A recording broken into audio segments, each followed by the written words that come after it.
अस्सलामुअलैकुम and hello friends. आज जो है वो चाइना में काफ़ी सारी जगहों पर ईद का तीसरा दिन सेलिब्रेट किया जा रहा है और काफ़ी सारी जगहों पर आज चाइना में ईद का दूसरा दिन है। और हमारे गांव में भी आज ईद का दूसरा दिन है और आज हमारे घर में जो है वो अल्हम्दुलिल्लाह कुर्बानी होने जा रही है। लेकिन उससे पहले अभी कुर्बानी में काफ़ी टाइम है, तो यहाँ पर हमने साइकिल निकाली और मेरी सास जो है वो यहाँ पर साइकिल चलाने की प्रैक्टिस कर रही हैं। जैसे मुझे साइकिल नहीं चलानी आती उसी तरह बिल्कुल सेम मेरी सास को भी साइकिल चलानी नहीं आती। और सुलेमान जो है वो उन्हें यहाँ पर सिखाने की कोशिश कर रहे हैं।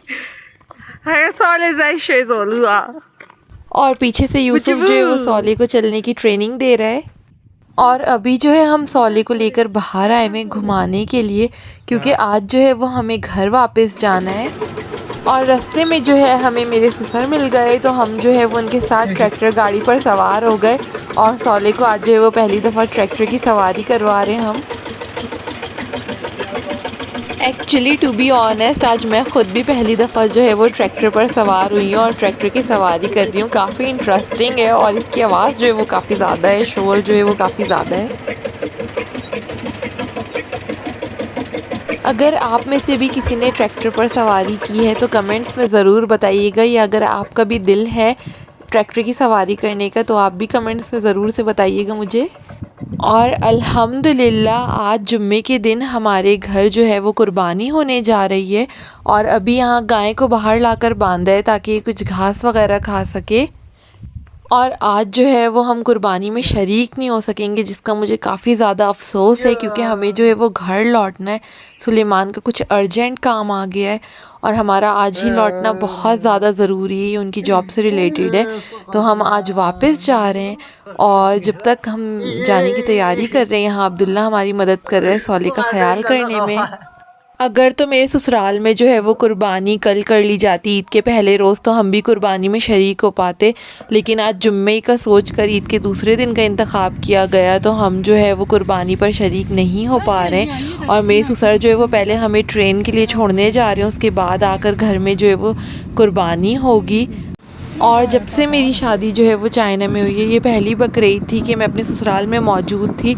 लेकिन इस साल भी हम जो है वो कुर्बानी के वक्त पर जो है वो शरीक नहीं हो पा रहे, क्योंकि हमें जो है वो सुलेमान के अर्जेंट काम की वजह से घर जाना बहुत ज़रूरी हो गया है।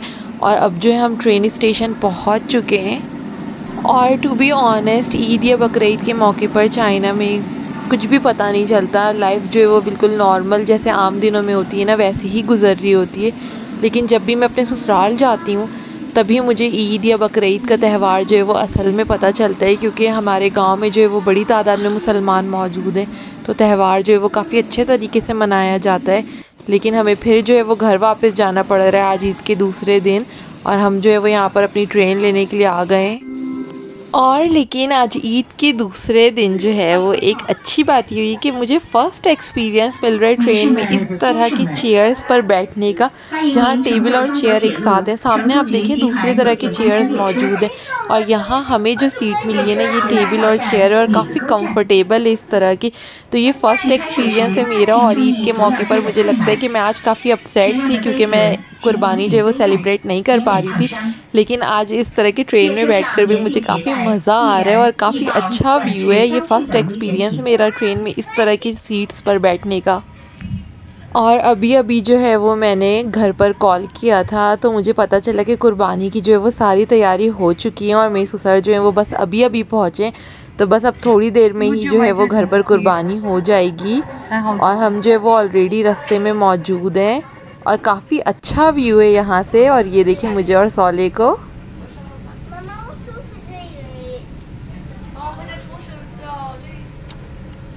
चले कम से कम आज ईद के मौके पर जो अच्छी चीज़ मुझे मिल गई वो ये है कि इस तरह की चेयर पे बैठने का मौका मिला और जहाँ से व्यू जो है वो काफ़ी अच्छा है। और हमारे बैग पर कुछ लोग ट्रैवल कर रहे थे और उन्होंने जैसे ही नोटिस किया कि मैं जो हूँ वो एक फ़ॉरेनर हूँ और फिर सौले को नोटिस किया, तो ये लोग सब आ गई सौले को गोद लेने के लिए। ये देखें सौले को।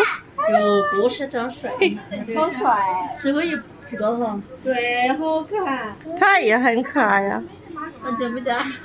और ये जो है वो एक ब्यूटिशियन है जो अपनी भाभी के साथ ट्रैवल कर रही है और उनके बच्चों के साथ। ये शायद किसी के घर गई थी शादी में मेकअप वगैरह करने के लिए और अब जो है वो अपने घर वापस जा रही है। और जैसे ही इसने सोले को देखा फ़ौरन आ गई इसे गोद लेने के लिए। सोले जो है आप देख सकते हैं सोले के लुक्स का डिफरेंट जो है वो इस चाइनीज़ बेबी से काफ़ी डिफरेंट है। तो लोग जो है वो फ़ौरन देखते ही पहचान जाते हैं कि ये जो है वो एक मिक्स ब्लड है जिसे चाइनीज़ में हुन शुई कहते हैं। तो जैसे ही सोले को देखते हैं ना फ़ौरन आ जाते हैं पिक्चर्स लेने के लिए, इसे गोद में लेने के लिए या हमारी डिटेल जानने के लिए, हम कैसे मिले, कैसे शादी हुई, ये सारी चीज़ें। और यहाँ इस स्लो ट्रेन के अंदर जो है ना वो एक छोटा सा म्यूज़ियम बनाया गया है जिसमें जो है वो इस ट्रेन की हिस्ट्री और कुछ ऐसी चीज़ें जो ये सेल कर रहे हैं जैसे किचन वगैरह इस ट्रेन से रिलेटेड। और कुछ काफ़ी पुरानी तस्वीरें हैं जब ट्रेन वगैरह आई थिंक फर्स्ट आई थी चाइना में, उन सारी टाइम से रिलेटेड काफ़ी सारी हैं, कुछ हिस्ट्री वगैरह है, छोटा सा म्यूज़ियम जैसा आप समझ सकते हैं इसे। और यहाँ हमारे साथ की ये जो पैसेंजर्स हैं या अब तक सोले के साथ पिक्चर्स वगैरह लेने में मसरूफ़ हैं, ये दोनों बेबीज़ की यानी कि सोले के और अपने बेटे की पिक्चर जो है वो एक साथ लेना चाह रही हैं।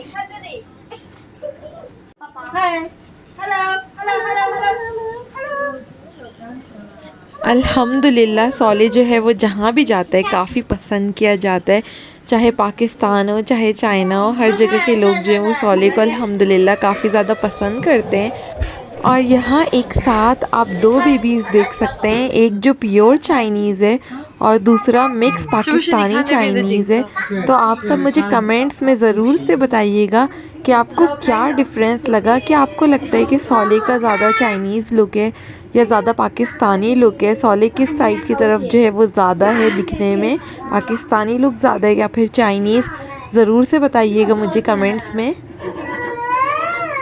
और मेरे ससुराल से सुलेमान की काम वाली जगह जहाँ पर हम रहते हैं वो तकरीबन 2.5 घंटे के डिफरेंस पर है और हमें जो है वो 2.5 घंटे का ट्रैवल करना है क्योंकि यहाँ से जो है वो सिर्फ स्लो ट्रेन ही चलती है, हाई स्पीड ट्रेन का कोई भी सिस्टम नहीं है हमारे गांव से, तो हमें स्लो ट्रेन लेनी पड़ती है जिस पे तकरीबन 2.5 घंटे स्पेंड करने होते हैं। और अब जो है यहाँ पर धीरे धीरे मगरिब का वक्त होने वाला है और ये देखें काफ़ी खूबसूरत सा सूरज की रोशनी का व्यू निकल रहा है बादलों के बीच से, तो हमने इसे रिकॉर्ड किया और मैं आपके साथ शेयर कर रही हूँ। और साथ साथ यहाँ पर बीच में एक झील भी है, काफ़ी खूबसूरत व्यू है। जब भी आप ट्रेन में ट्रैवल करते हैं तो बाहर का व्यू एंजॉय करना सबसे इम्पॉर्टेंट चीज़ होती है। और अब जो है मैं आज की वीडियो को यहीं ख़त्म करने जा रही हूँ दोस्तों। आप सबसे अगली वीडियो में मिलेंगे, तब तक के लिए अल्लाह हाफ़िज़।